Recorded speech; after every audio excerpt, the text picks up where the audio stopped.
এক লোক টাকা ধার নেওয়ার পরে টাকা থাকা সত্ত্বেও দিত না, ঘুরাতো। হঠাৎ শুনছি লোকটা মারা গেছে, তখন এসে তার ছেলে মেয়ের কাছে দিয়েছে। এখন তাতে কি তার ঋণ পরিশোধ হবে কিনা? দেখুন, ধার নেওয়ার পরে কেউ যদি টাকা ঘোরাঘুরি করে, দেয় না, যে সেই লোকটা মারা যাওয়ার পরে তার ছেলে মেয়েরা এসে যদি পাওনাদারের টাকা দেয়, তাহলে সেটা খুবই প্রশংসনীয় কাজ। শুধু দেয় না, বরং দেওয়া কর্তব্য। একটু ভালো করে শুনে রাখেন, অনেক মানুষ আছে মারা যাওয়ার পর পাওনাদার বের হয়ে আসে। আপনার বাবা মারা গেছেন, আল্লাহর বান্দার কিছু দেনা আছে, এগুলো রেখে মারা গেছে।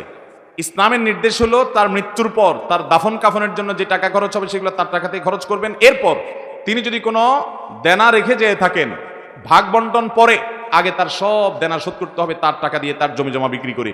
এরপরে যদি কিছু থাকে সেটা দিয়ে তার ওসিয়ত থাকলে সে ওসিয়ত 1/3 মধ্যে পূরণ হবে। 1/3 মানে তার টোটাল সম্পদের দাম 10 লাখ, তাহলে তার ওসিয়ত যত বেশি হোক না কেন 3 লাখ